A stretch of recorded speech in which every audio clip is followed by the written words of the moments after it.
It was a cold night when my boyfriend left me, and I was wandering outside. I gave my scarf to a homeless person, and it completely changed my not-so-great life. This story takes place about 40 years ago, back when there was no internet or mobile phones. My name is Amelia.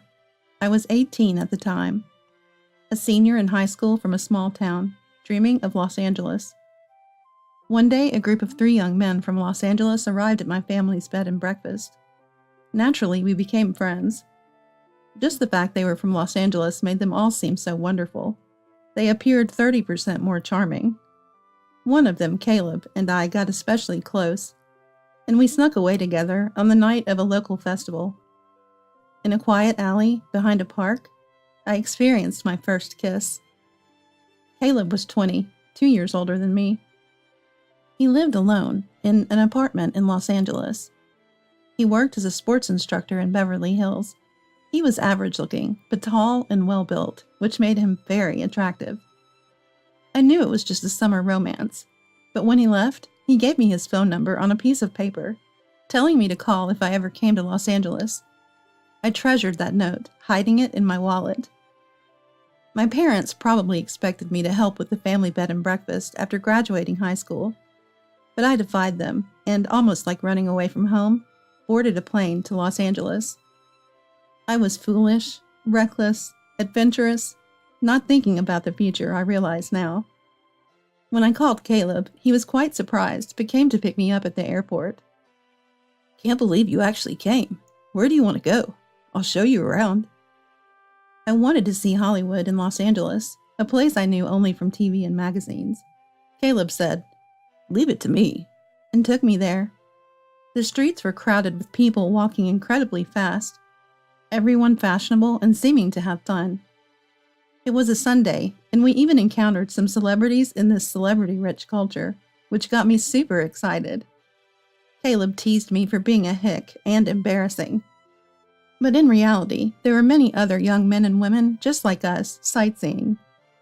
We went to celebrity-owned shops, a hamburger joint, an ice cream shop, and I thought, so this is Los Angeles. It seemed like every day was a festival. "Where's your accommodation? I'll take you," he asked, wrapping his arm around my shoulder and pulling me close. "Hey, can I stay with you?" he whispered in my ear, not even trying to hide his ulterior motive. Since I had come from the countryside relying on a man, I was somewhat prepared for this. But when Caleb realized I wasn't just visiting for tourism, he held his head in his hands. "Seriously?" he said, then after a bit of thought, "Then how about coming to my place?" But the place we went to wasn't in Los Angeles. Caleb had lied about where he lived. He didn't live in an apartment in Los Angeles, but in an old wooden apartment in Orange County, near Los Angeles. He laughed it off as a light lie, told on a trip. And he wasn't a sports instructor in Beverly Hills, but worked in demolition. His toned body was a result of his daily physical labor. But the lies didn't stop there. Caleb had moved to the city right after middle school graduation from an area near my home in Alaska. Finding out Caleb was a 3-time liar was a shock, but I had nowhere else to go. I started living at Caleb's place, in a crash at someone's place kind of way, and we became sexually involved on the first night. It was far from the romantic experience I had imagined, but I was in no position to refuse. If I were kicked out, I'd have nowhere else to go. So I was thrilled to have my first boyfriend, Caleb. On his days off, we would be affectionate from morning till night. But there were challenges. Caleb's apartment had only a bathtub. It was 2 rooms, one about 198 square feet, and the other around 132 square feet. "There's a shower at the office, and there's a spa nearby, so I never really thought I needed one." But going to a spa 8 minutes away every day was a bit much. I wish we lived in a place with a proper shower. I sighed, and Caleb agreed. "Then let's save up and move." For now, I decided to work part-time at a Chinese restaurant near the station. Caleb was earning over $300,000 a month, but he spent it all on drinking and gambling, so he wouldn't save as much as we'd hoped. Living together, you start to see each other's flaws. "It makes sense for you to do the housework, since I earn more," Caleb would say, which annoyed me. To him, I was a nagging woman. I wasn't good at housework either. I ruined his favorite t-shirt with bleach, or turned clothes splotchy by washing colors together. At first, my cooking was bad too, serving unrecognizable dishes that made him frustrated. Caleb, on the other hand, would gamble away even the living expenses. I eventually snapped. "How much did you lose? You keep losing. Why don't you just stop?" "Shut up. It's my money. I'll spend it how I want." "We agreed to save together for moving. You can't just spend it however you want." "The problem is, you don't earn enough. Work at a night restaurant. You'd make more." "But I'm doing all the housework. Are you okay with me working at a night restaurant, interacting too much with other men?" "If it makes money, then sure. You're not popular with the opposite sex anyway." We'd argue like this. Then one of us would apologize, and we'd make up. It was a cycle.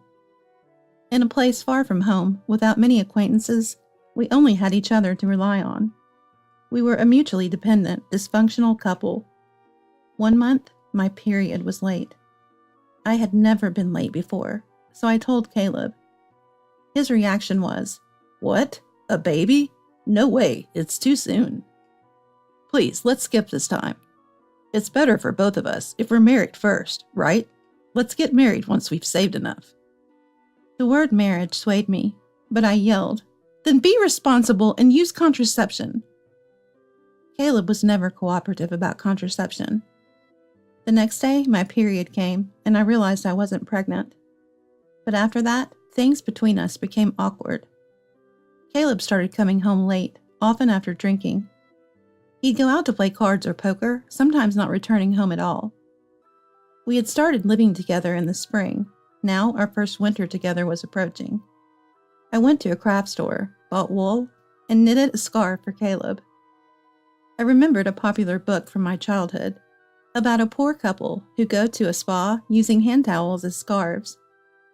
They made a plan to go together, but somehow the man stayed in too long, and the woman had to wait.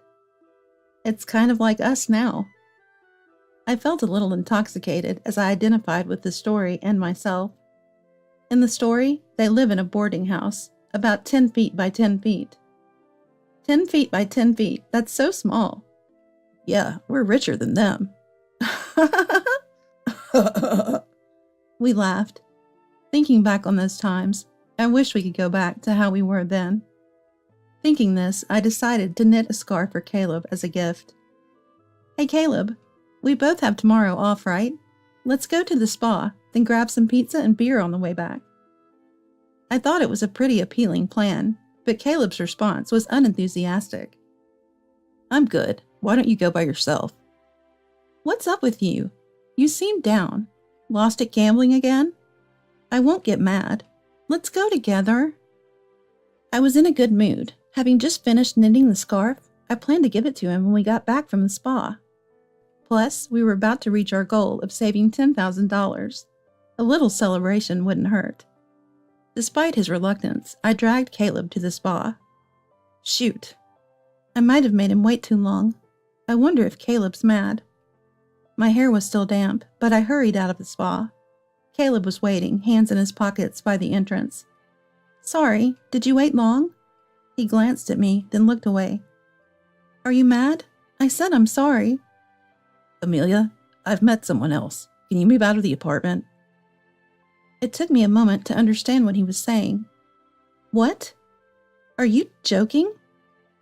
But his expression told me it wasn't a joke. I felt a sudden chill. "I won't be back for 2 or 3 days, so please move out by then. See ya," he said, then ran off in the opposite direction of our apartment.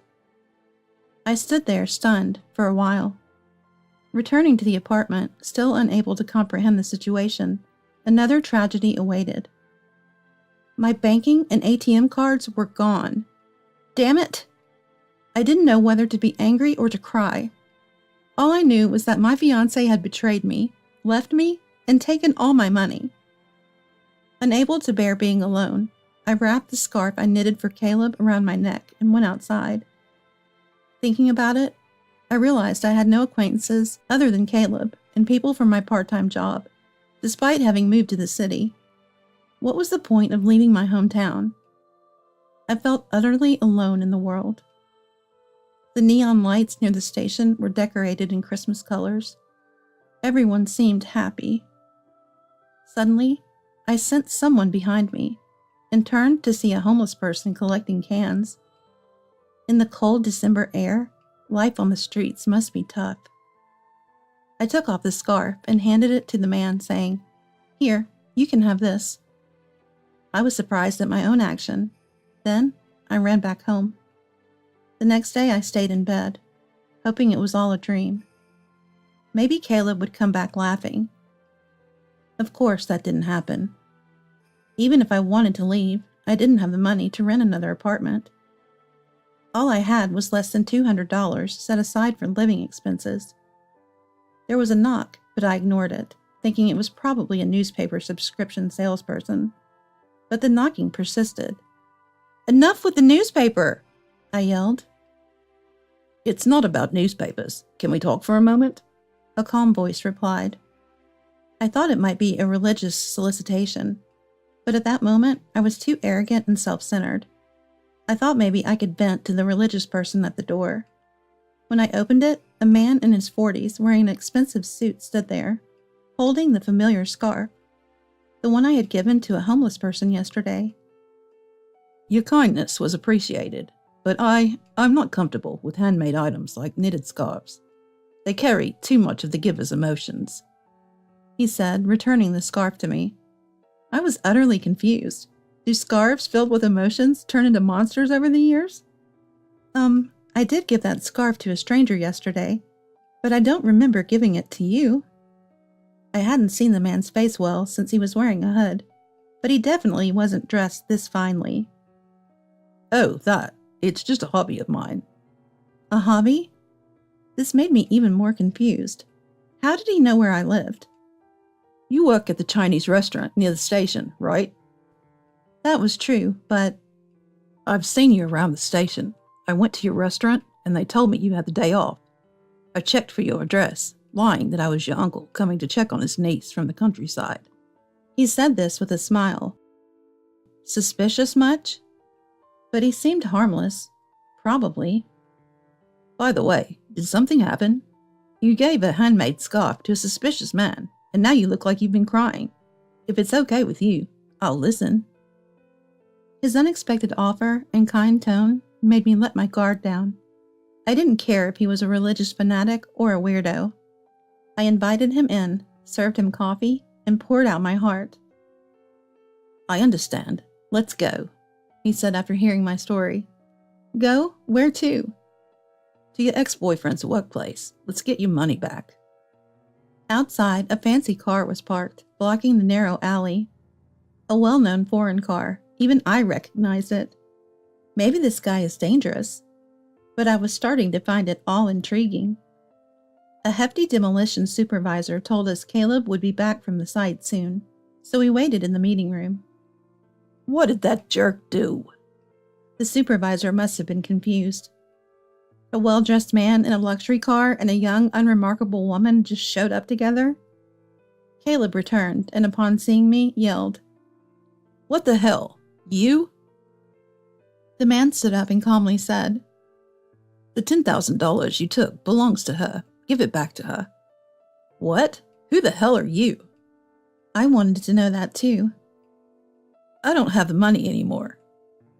Gave it all back to Consumer Finance and my new girlfriend," Caleb said defiantly, as if he did nothing wrong. Hearing this, I felt defeated. Such a scumbag. "You're a real piece of work," I shouted. "Shut up. I let you live with me, took care of you. You should be grateful, hick." The supervisor, listening to all this, took out some money from the safe and handed it to me, saying, "Is $10,000 all right?" I was shocked. "Hey, Caleb, this will be deducted from your salary. Understand?" The supervisor roared at him with immense authority. It's my money, too." Caleb started yelling, but a glare from the man next to me silenced him. "This settles everything, right? Keep $5,000 as an apology for the trouble." he said, and the man beside me just nodded silently. Confused, I left the office, hearing the supervisor's voice behind me. Don't mess with dangerous women. You'll end your life if a mobster spots you. Are you dangerous? Are you after this money? I asked the man, clutching the $10,000. No misunderstanding. A black Benz does give that impression. Well, it's a good lesson for him. I didn't care about the guy who dumped me anymore. I got into the man's car, and before I knew it, we were heading downtown. I was just enjoying the ride without any questions. We pulled into a parking lot of a fancy building in a chic area, and were greeted by a tall, beautiful woman. Hello, Noah. Long time no see. Brought another cute girl, I see. Her voice was deep. No breasts? A man, maybe? The man next to me seemed to be Noah. She's a good one, right? Make her pretty, Noah said to the tall woman, then waved and walked away. I was baffled. Nice to meet you. Oh yes, you're definitely a diamond in the rough. As the woman examined me from head to toe. Am I being sold? I asked nervously. Do you think you'd sell? I don't think so. I'm just a hick and not stylish, but I don't understand what Noah is up to. I felt out of place in my cheap sweater, jeans, and jacket. I explained everything to the tall woman. I see. Your face is a bit swollen. A hobby? She said. Well, that might be true. He's Noah Taylor, a best-selling author. When you become famous, you're surrounded by celebrities, so sometimes he disguises himself to observe people from different perspectives. That was a disguise? The tall woman continued. This is also Noah's hobby. He brings girls from somewhere and transforms them. Just enjoy it. I'm a pro at makeup, by the way. Call me Quinn. I couldn't understand any of it, but decided to go with the flow. While I was talking, Quinn's hands moved swiftly. You know, you should shave your facial fuzz, and your eyebrows are a mess. Are you even trying to be a woman? But you do have beautiful skin for your age. I'm jealous. She kept talking while working. It was my first time experiencing this, so I didn't know what was happening, but it must have been some sort of facial treatment. Your hair is a bit too much. It would be better a bit lighter, but, she said, cutting my hair, which I hadn't really styled since moving to the city. The dress. Your skin is fair, so something pink might be cute. Your shoe size is 8 inches, right? You don't seem used to heels. Transformed from head to toe by Quinn's hands, I looked like a completely different person. A pink mini dress with subtle lace, comfortable shoes with lower heels, definitely not something you'd find in the countryside. How much does this all cost? I wondered. Is this me? It's one of those lines every woman wants to say in front of a mirror. A fashion I'd never pull off normally suited me perfectly. The power of professional skills. The transformation makeup could achieve was astounding. I was deeply moved. Bravo! What a transformation! Noah clapped his hands in applause when he saw me. You were a good raw gem. Now you're a lady I can take anywhere without shame. Quinn looked pleased with her work. Let's go, my Cinderella, Noah said, taking my hand and leading me to a ball. In reality, it was Noah's book launch party at a famous hotel, but it was a completely different world for me. A large hall, dazzlingly decorated, exotic foods I had never seen before, and celebrities I thought I'd only see on TV. It was like a dream, but dreams end. Cinderella's magic dissolves when time comes. Instead of a magic carriage, a black Benz took me back to my shabby apartment. Today was fun. Keep the dress and the shoes as gifts. No, I can't accept this. It's a bother if you return them. Take them as a thanks. I didn't quite understand why, but I gratefully accepted. Forget about that guy and be happy. Los Angeles isn't all bad, he said, making me realize I had already forgotten about Caleb. Back in my room alone, I took off the dress and hung it up. It was out of place in my rundown apartment. After removing the makeup, the magic faded, and I saw my usual self in the mirror. Then, an idea struck me. Maybe I could cast magic on someone too. The next day, with the $10,000 in my bag, I started looking for real estate. I wanted to live in Beverly Hills, but I knew that was impossible. I found a studio apartment with a bath in San Francisco, near a bustling area called Long Beach. I quit the part-time job at the Chinese restaurant and started working at a lounge in the nearby busy area. I needed money. Resisting various temptations, I saved money and enrolled in a makeup art school in the spring. School during the day, part-time at the lounge at night. It was hard, but I managed with my youth. The part-time job at the lounge was a learning experience, and the senior ladies there let me practice what I learned at school. They were really kind to me. I felt guilty about Noah's name, so I never told anyone about him. But the story of the gentleman who helped me reclaim the $10,000 was well received by many. One night, while seeing off customers outside the lounge, I noticed a familiar, portly man walking down the street.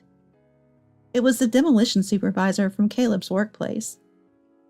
We made eye contact and greeted each other, but at first he didn't recognize me. "You've become so beautiful, I hardly recognized you," he said. According to the supervisor, Caleb had been sweating day and night to pay off his debts. His new girlfriend had quickly left him, but I no longer had much interest in him. After graduating from school and mastering the basics, I went to Quinn and begged to be taken on as a trainee. Quinn was initially surprised and refused, saying, "I don't take trainees." But after my persistent pleading, she gave in. "All right, you win. Not a trainee, but an assistant. You'll handle the heavy lifting." Now, about 40 years later, I was being interviewed in my high-rise apartment in Beverly Hills for a magazine feature about successful women in the fashion industry. "So, it was thanks to Quinn and Noah Taylor that you, Amelia, are where you are today. Do you consider yourself lucky?" "Yes, I do. I was very lucky. If I hadn't given my scarf to Noah that night, if I hadn't opened the door when he came looking for me, I wouldn't be where I am today." It's amazing how a small moment can change one's life so drastically. But perhaps miracles and luck happen more often than we think. It's up to each person to notice them, to choose them or not. After all, we are the main characters in the drama of our lives.